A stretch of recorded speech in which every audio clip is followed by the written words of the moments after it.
with Eric Sheetsaber. We're going to be talking through today's 7-gamer. No late swap for those of you. It's a lot of discussion going on about this, and I think it's going to be an interesting one to have. But most importantly, welcome back, Sheets. It's good to have. I know you've been doing other stuff, but it's good to be doing a show with you again. Nice to have you here, and looking forward to getting into it. So just to confirm, also that's just for DraftKings, right? FanDuel is still late swap, I believe. As far as I know, I didn't double check the FanDuel one actually today. So I mean, I looked at the slate, but I didn't look at the no late swap information. Yeah. So yeah, I think you're right. Yeah, and there's a couple of announcements. There's like all kinds of stuff going on, all kinds of sports that, again, I'm on top of all the sports, so I figured I'd make some announcements. First of all, with MMA this weekend, I did the first video. I don't know if I'm going to do a betting breakdown video because usually the betting breakdown is very contrarian, which is based on my knowledge of where all the steam has been coming in all week. And I really haven't been following it too much, so I don't know if I'm going to be able to do the same type of thing. So I don't think it's going to be a betting breakdown, but we're definitely doing a lineup construction breakdown also, either later tonight or first thing in the morning. We have a full set, by the way, of NASCAR stuff this week. We have Truck Series, Xfinity, Cup, and F1. And for those of you that are not into it or haven't truly tried it out, I will say this, that the Discord channel is freaking buzzing with stuff. And we got some really, really sharp players in there that are sharing things and talking about it. And Brandon's in there giving his wisdom and things like that. And he's back to help do, he's back to do the live shows, thank God, because I struggled. I did my best last week. And I don't know if I'll be able to join him with that, but all kinds of NASCAR stuff, golf. I'm trying to post showdown slate video. We haven't spoken since. I took down a showdown slate over last weekend, which is beyond ridiculous. Oh, really? Oh yeah. We haven't spoken since the golf one. That's right. Yeah, that was for 50K somehow. Just as I was about to give up on doing that. So they hooked me for a few more slates. And so we'll try to put up some projections on that as well, and just continuing to learn how to get good at everything. Tennis, baseball is like literally around the corner. So there's all kinds of ways. And League of Legends, I'm kind of psyched to be as diverse as possible and trying to bring experts in along the way. I'm really kind of pumped with the way things are going. So now that I'm back a little bit, we'll try to get more of the live sweat stuff going. It sucks to have had things happen to have taken the last 3 or 4 days because I really was getting really into it. You know what I mean? So I'm going to pick up my momentum.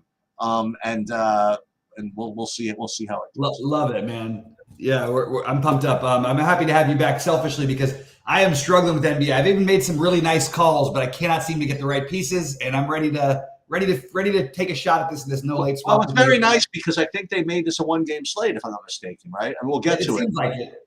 But we'll get to that. But, it's pretty. And we 1-game slate for a team that literally scored like 25 points in the first half the other day. So it's going to be rough. All right, let's see. Just real quick before we jump in to answer the questions about DFS champ. He's not doing anything at this moment. He'll probably be back in a couple weeks. I think it is. I'm not sure, but no, we still, she still has his projections out there, and SaberSim's got theirs for the esports. That's what we've got right now. With that said, Sheets, what came you got the first, the Charlotte and Philly, right? Charlotte, Philly first. And let's listen, not to bury the lead. Everything's going to be based on how you pair your stuff with this Memphis-Portland game, which is going to be later, okay? And it's important to go over it because, especially with late swap, you're with no late swap, at least tonight, you got to think about that, because normally we like to say, well, let's see who's starting. Let's see what's going on with Memphis. Make sure you leave flexibility or whatever. You don't have that luxury tonight. At 7 o'clock, you have to figure out what of that Memphis-Portland game, if any, I presume there's going to be something that you're going to want to play, and you may not have all the news that you want, Right. So that's going to be kind of the theme, is what to be pairing your Portland and Memphis stuff with. Now, for me, at least my first look, Charlotte, Philly, I actually, so I'm looking at my sheets here. The top 10 values are all from that Portland Memphis game. But then, after that, the next couple, I got Tyrese Maxey from Philly and Cody Martin from Charlotte. So And this is just by point per dollar stuff. So I think that, again, you can't play 10 guys from the Memphis Portland game. I guess you could, but so that would be where I would start. Maybe Tyrese Maxey on the Philly side, and Cody Martin. Is it Cody Martin? Whatever the Martin is, that looks good. Yeah, that's right. And then maybe even Miles Bridges at low ownership. So that's where I will start on this slate. Yeah, I think there's a lot of possibilities for Charlotte. Like I put Cody Martin in that category. If I had to pick anybody for Charlotte, it'd probably be Trey Mann or Grant Williams. But certainly open to other things. I don't particularly love it. I do like Maxey a ton. I've been sort of dying on this hill for a while now. And like the other night, Maxey was he was like a 0.5% owned, and he was the highest scoring player in his price range, it wasn't even that great a score. It's 50 fantasy points, but just kind of funny. Like he's basically just been like a lock for 45 plus without Embiid lately. I think he's had one game without Embiid. I guess he had two, but still he's I think a priority play for me. And that is the most interest I have in this game. I don't mind if you want to play a little bit of Paul Reed. Again, though, nobody else I have as a priority in this one. Maybe for large field stuff, Buddy Hield is worth taking a shot on. He's been shooting the ball a lot. It's Charlotte. It's a decent matchup. Although it's really hard to know what Charlotte is anymore because, I don't know. This is another team that scored 26 points in the half the other night. They don't play the same speed. So really, it's mostly Maxey as a priority. Everybody else is sort of fringy for me in that game. Fortunately, the Cleveland-Detroit game is 7 because we have questionable tags on both Mitchell and Karis LeVert now. Yep. So the context of the slate can become very, very different if one or both of those guys get ruled out. Right. So that's all I guess I'll say about that. Is to join us, or maybe Bobby at 6. I might be there actually at 6 to see where the news comes in, because if Mitchell's out, Garland's going to look like a good play. If Mitchell and LeVert are both out, then Garland's going to look like a good play. Strus will come into play, I suppose, if and when one of those guys gets ruled out, and look for starters and look for all kinds of stuff. So we have to just have to stay on top of that. If everybody's in, Jared Allen looks like a decent play at 7,300. As does, by the way, Karis LeVert if he's in. Mm-hmm. On the other side of this, you want to do a little thing. You could play Cade Cunningham at 7,900. Certainly not a great matchup, to say the least. But I don't know, something to do. And that's, I guess, what I got from this game. Yeah, I'm on the Cleveland side. I have Cleveland with a big, question mark, obviously, because of the Mitchell and LeVert news. But even if everybody plays, I think I'm probably still going to do something here. Detroit is just so bad defensively. I think that Mitchell is an interesting play. I think that Garland is an interesting play. I think that Jared Allen and Mobley are interesting. I haven't decided what I want to do because I want to see how it shakes out with the injury news, and it is one of the first games, so we should know.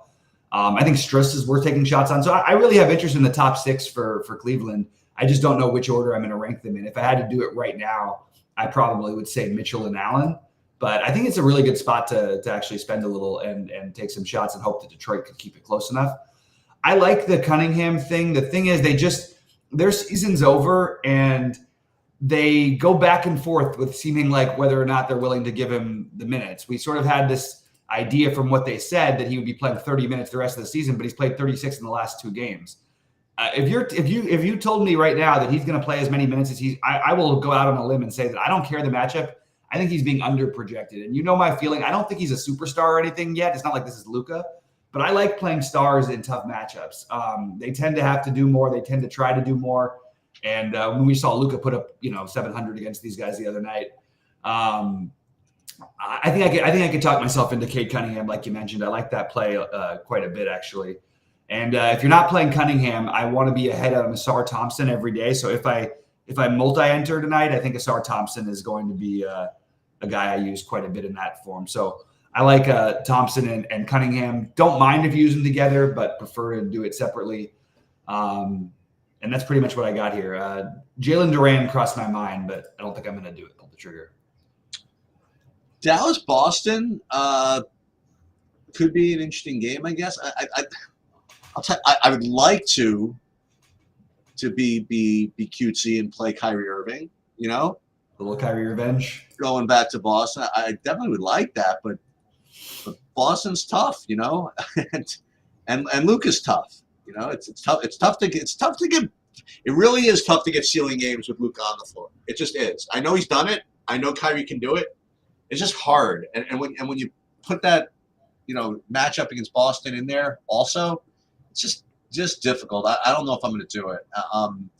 But I do think that it's possible that Kyrie tries to be assertive enough to maybe make Luka a little bit more of a fade.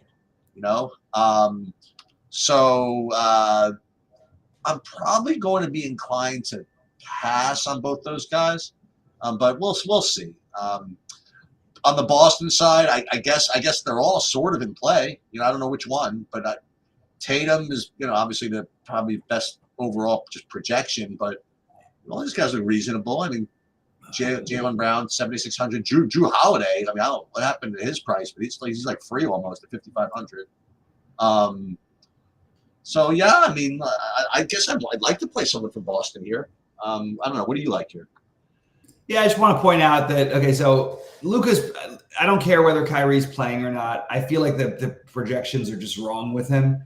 The only way Luka's range of outcomes is strange because basically there's no way he ever gets less than 60 unless the game is a blowout. I'm looking through his entire game log.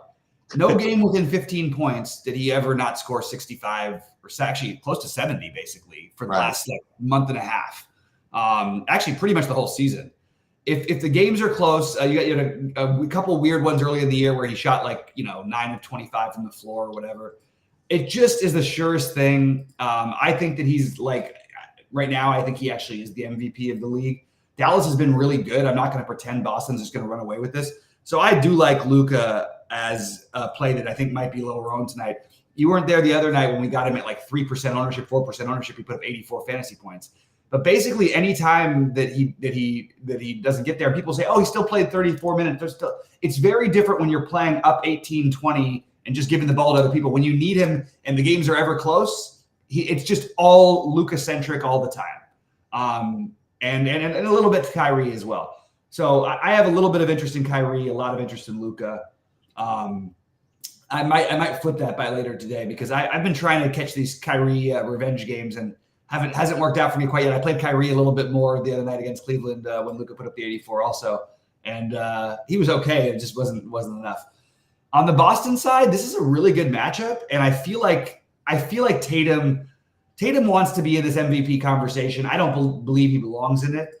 I think there is some narrative here a little bit, and I think that Tatum will go out and have a big game tonight. Now, unfortunately, he's not going to be low owned, but I do have Tatum as a semi-priority here. And if I wasn't playing Tatum, I probably would force in Jaylen Brown or Kristaps. I think this is just too good of a matchup to ignore the Boston side, and I'm gonna want some pieces of that later on. So that's where I'm at right now. Golden State, Toronto. All right. I mean, Curry at low ownership, maybe. I guess I'll start there. Who else? Scotty Barnes on the Toronto side. I don't see any real value or anything like that in this game. It would just be playing the guys that are probably rated to be the top scorers and hope the game goes off, I suppose. But aside from that, no real value here. So I will say Barnes and Curry would be my best plays from the game, but I don't know if I'm going to get to them. Yeah. I felt like I was on it last night, Curry. So on a 6-gamer, he was 2% owned on 1 and 2% owned. And it was the first time I've recommended him in a while. And literally he had 20 fantasy points in the first 2 minutes of the game in New York. He always plays well at Madison Square Garden.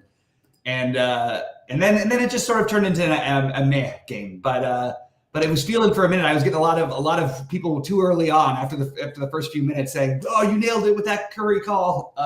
Not so, as it turned out. I mean, it was fine, but yeah, I don't really have a lot here. Curry's price is starting to get interesting. It's a great matchup. Something you could certainly consider doing.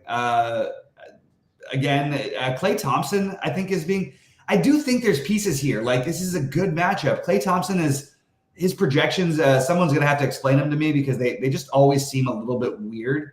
And like all of a sudden he'll be chalk out of the blue with nobody else sitting. And I just really can't figure it out. Moody's been starting. I just think that for me, mostly this game is going to be a pass. But it feels like I'd like to do something. I just can't figure out what that something is. So right now I don't have any priorities there. And on the Toronto side, as I keep saying, like RJ Barrett is awesome at home in general. He was like that with the Knicks. He's now in his actual hometown in Toronto. I think that RJ Barrett's a very reasonable play. And if not for some of the other value we have coming up, Gary Trent, Grady Dick, these guys would all be reasonably on my list. It's just we have better value. So I'd say Barrett. Barrett's fine. Barrett, Quickly, and Barnes are the three I have a little bit interest in, but nobody who's a priority for me. Prefer the Boston guys a little bit. All right. Now, so here we go. So, I mean, you look at the injury report. It's just ridiculous. Basically everybody's out. In this Portland-Memphis game, even like Jaren Jackson is out. I mean, and DeAndre Ayton, by the way, that's doubtful. He's out. So all these guys are going to show up as great values, and I'll give you a peek. I mean, this is what like my sheet looks like from point per dollar. I mean, literally the whole board is like Memphis and Portland guys, anywhere between 5.5x up to 7x, and that's just what it's going to be when all these guys are out. It doesn't matter what the total is. It doesn't matter. You know what I mean? Like it just points have to go somewhere, and this is what's going to happen. And you are going to have to kind of prioritize and figure this out. So I'm going to say that the three guys I have from Portland are kind of the main guys, I would imagine. And that would be the Anthony Simons and Jeremy Grant. These are, like I said, actual players that have been putting up fantasy points for them for like several years now. And then I suppose that the duops kind of got to be almost a lock. I mean, that's the way I'm looking at it. I mean, with Ayton out, Moses Brown, I'm not worried too much about him taking minutes, especially coming off a wrist surgery. Maybe the Baji might get in there a little bit, but Reed is active when he's out there. I think all three of those guys are kind of a tough fade. So those would be the guys. Now there are other guys from Portland you can play if you wanted to screw around, like you play Kamara. I looked at this other guy as one of these other K Murrays. I had lineups a couple of days ago where I had like two K Murrays. I had the Keegan Murray and I had the Chris Murray, whatever. Yeah. So he had minutes with these guys out. So hell, maybe he gets 30 minutes and does something. So those are the guys from Portland. On the Memphis side, just in order. I mean, I have the Trey Jamison, I suppose, the top, Jordan Goodwin, and then Aldama, Vince Williams, Greg Jackson, Zaire Williams. Just play four of them, whatever. Just a tough fade, the whole situation. Yeah, for sure. I have Reith and Simons as the priorities on Portland. I certainly don't mind Jeremy Grant or Kamara, I guess, but I just don't think I think there's other things. Chris Murray. I wouldn't be Xing any of these guys out in a max entry type of situation. Is it the $4 max entry tonight for some reason? Yes. Oh, good. Well, then will be max entering. So I will have exposure to everyone of any sort of relevance down to Matisse Thybulle on Portland just because of the situation. But the main ones are going to be Duop Reith and Anthony Simons. Kamara, I think the next one for me would be Grant, but I just want to throw out that maybe there's a mistake here. Maybe there's an outside chance that against a team without a true natural center, maybe there's a chance Jabari Walker is the guy and not Duop Reith. And I think it is Reith. I think that's what's going to happen. I'm not saying this is my bet, but it's probably worth hedging a little bit considering we won't know. I mean, first of all, they may start Jabari Walker. We don't know that. They started Moses Brown once in this spot. I don't think they're going to do that after the wrist surgery, like you said. But they also will play. Well, there's a chance Walker could get the minutes if Reith gets in foul trouble or anything. And even if not, I think that they like Walker better as a player than they do Reith. It's just a different position slightly. The question is, will they use him as a stretch five? So I actually think that Jabari Walker is kind of a clever play that I would consider like even in my large buy-in small field stuff. On the Memphis side, really hard not to prioritize Trey Jamison. I'm open to hearing ways to do it. If GG Jackson is a go, he's set number 2 for me. He and Goodwin are basically tied for number 2.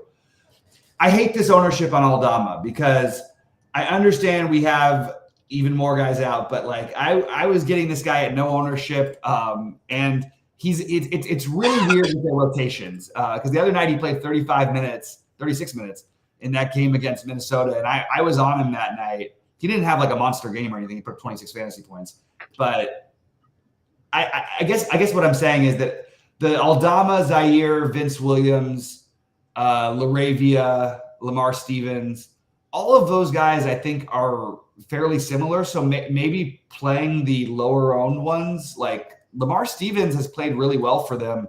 He's a guy we used to hate playing. He's non-productive. He only played 10 minutes in the last game. He's been really good per minute otherwise. He put up, he's like well over a fantasy point per minute, which we've never seen from Stevens in the past. And tonight you see him projected at 20. Oh, he's only projected at 20 minutes. I feel like that's a little low.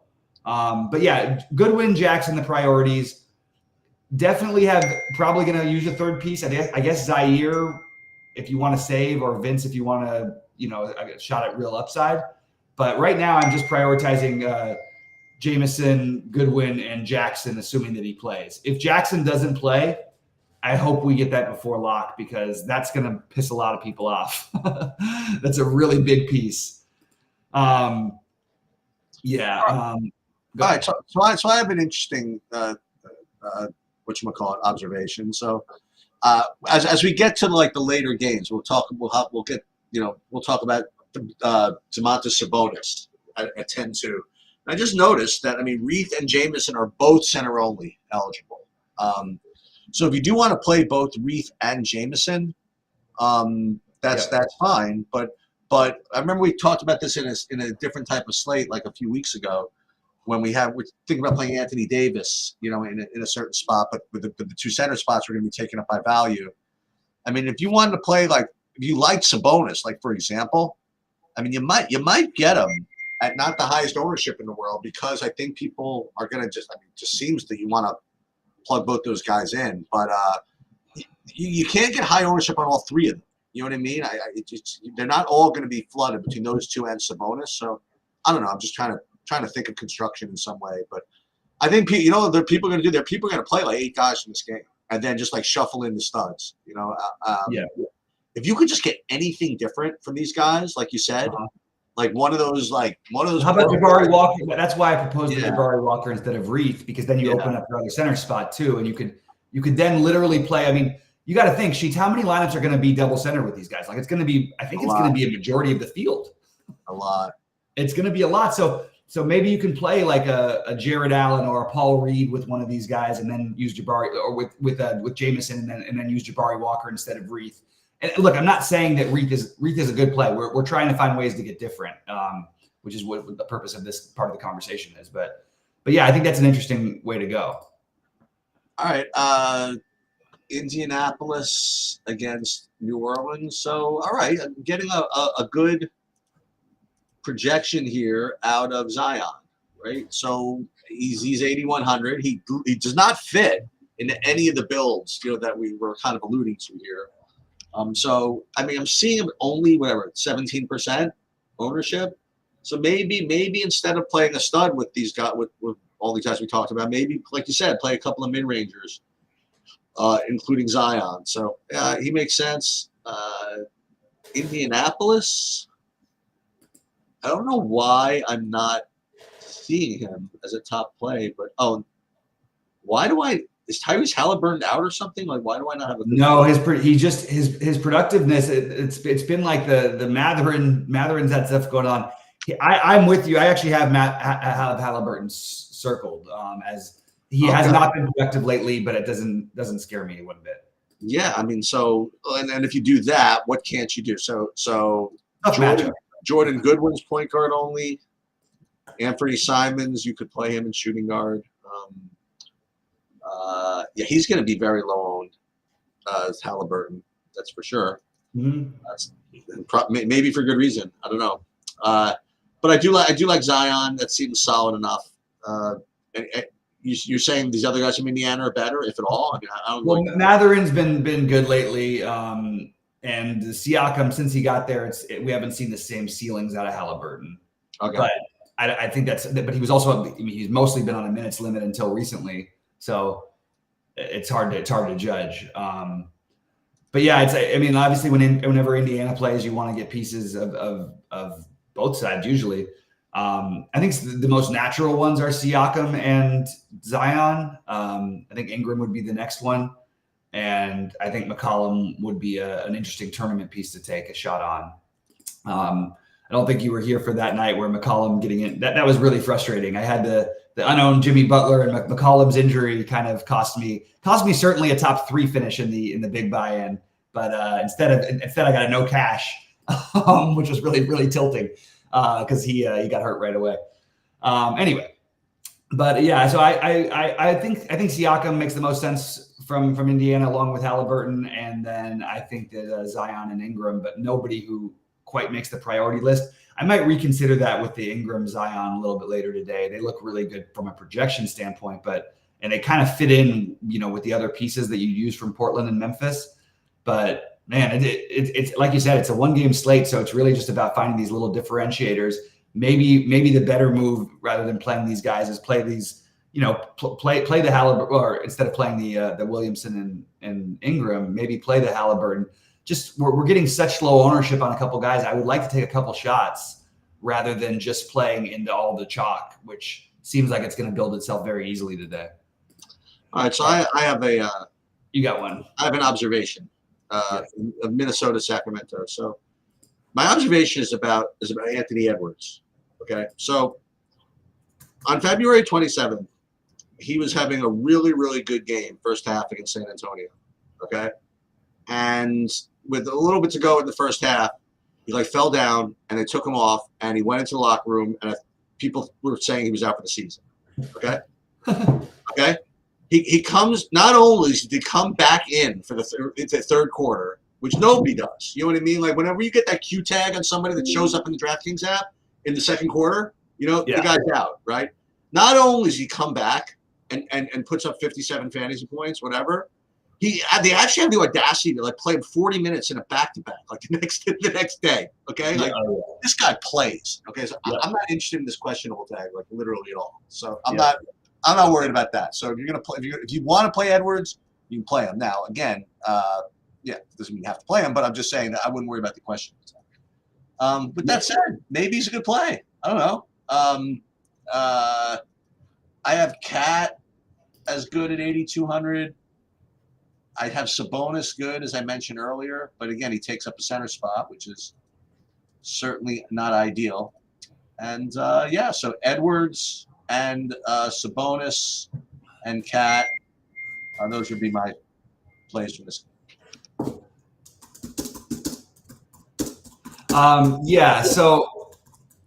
So let's see. I'm struggling with this. It's always frustrating to me when I get these messages, that are about the site that have to be answered right away, apparently. Anyway, I just told them they have to wait.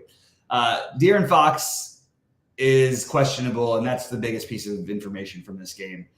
Everybody else let down the other night when he got hurt, when they got smoked by Denver. I'm sorry, when he got hurt, when he sat out against Denver. I need to get some more clarity on this one, because if he's out again, I will play I don't know about all of it. I'll play a ton of the Malik Monk. And Fox, by the way, has been on an incredible tear. It's an absolutely horrendous matchup, but he's been on an incredible tear when he has actually played. And everybody's going to be looking at game logs saying, oh, he's a great play if he plays and all this stuff. I don't necessarily buy that. This is a totally different matchup. But he has been, just for what it's worth, he's played his best basketball of the year by far lately. I'm actually not getting to anything on Sacramento right now, but if Fox is out, Malik Monk, Davion Mitchell is 3,300 and will project for 20 fantasy points. We know that. Whether he gets there or not is a whole different story, but that's something that definitely would pop up a little bit. Trey Lyles is an interesting piece if De'Aaron Fox is out. I mean, I'm just saying that all these if De'Aaron Fox is out. So you don't really want to pay the 10-2 for Sabonis. You rather either go down to Tatum or I don't want Sabonis. Okay. No interest whatsoever in this matchup. Sabonis is like, he really plays into the matchup thing. Like when he has a bad matchup, he doesn't do anything. When he has a good matchup, he dominates. Like this is pretty much the nut low of matchups for him. So I again, he could get there still because without Fox, that and people will play him probably a little bit without Fox, but he's center only eligible, so maybe not actually. I don't know. I do think that Monk and the other guys are definitely the way to go. Monk was gonna go nuts the other night, just didn't end up happening. On the Minnesota side, I think Edwards has come out like since the All-Star break and with a new energy and even right leading into the All-Star break, he's been absolutely awesome. As you mentioned, he's a football player, man. Like he comes, if he can play, he's gonna go out there. Apparently, except for the All-Star game where he was shooting left-handed for some reason. I like the idea of a little bit of Edwards, and I like the idea of a little bit of Naz Reid. It's just probably not going to end up making my lineups realistically. But again, it's a game that it could totally change if De'Aaron Fox is out, and I'll have to reassess it. But we might not know that till after lock, so kind of tough. So here's a quiz. So I ran a Saberson build. So obviously, like all the top owned plays are from that Portland game. But yeah, why don't you try to tell me which of them? I have only one of those guys who's in 100% of the lineups. Can you tell me which do you think it would be? So I'm guessing that it's got to be Jamison, right? Or is it Goodwin? It is Goodwin. Yeah, I figured it had to be one, but like I didn't. Yeah, it's a tough one. It is Goodwin. As a matter of fact, Jamison is actually I'm going to be under on him. I have 17% of him. So that's interesting because there is some speculation about what actually happens here. Do they need to start him? Maybe they don't. Yeah, Jamison. That's a good point. Like Jamison, maybe. Well, because what happens is Reed I'd be getting like 75% of, and that takes up a spot. Right. But the Jamison and Reed plays are actually oddly similar. Right. So it's a little interesting. But yeah, that is true. I guess that makes a lot of sense. But maybe, I mean, what happens if we hear Jamison is not starting and then there's a chance he plays like 18 minutes tonight. It's interesting. I mean, the value right now is too good to pass up, but man, I don't know. It's I'm stuck on still what to do with Jamison. I'm going to try out some builds, do a little bit of investigating about Memphis on-off guys. It's just such a lousy game. This is the one problem about DFS. You feel like the worst game on the slate by a million miles is always going to be the best for DFS because everybody's out. Jolly's just making this case about Tobias. Sure, maybe Tobias Harris has a game tonight. I don't think there's anything special about that. He's 20% owned and has not produced at all in forever. So congratulate. So you can play the Tobias Harris at incredibly high ownership, who's done absolutely nothing, and that's fine. You're not taking a stand of any kind that way. Hopefully Grimes plays more minutes. Guys, we're really dumpster diving. People love this Grimes thing, and it's like we weren't even playing Grimes as a $3,500 starter, and now people want to play him off the bench. Like, I don't even understand people right now. It's because his first game with Detroit, he hit like 4 threes in a row or something, and everybody fell in love with it. Ridiculous to me. All right, so that was the build. I'll be live at 6. Sheets is not going to be available tonight. I do not believe I will be back by 6. Okay. Yeah, Sheets. So we'll be solo there tonight. I need my guys to start rallying and fight through this weather in the Gulf to make something interesting. Sheets, anything else before we get out of here? Nope, sounds good. Well, great to have you back, man. Good luck to everybody. And Sheets, if you can hold on 1 second, I have a quick question to ask you after this. Yep.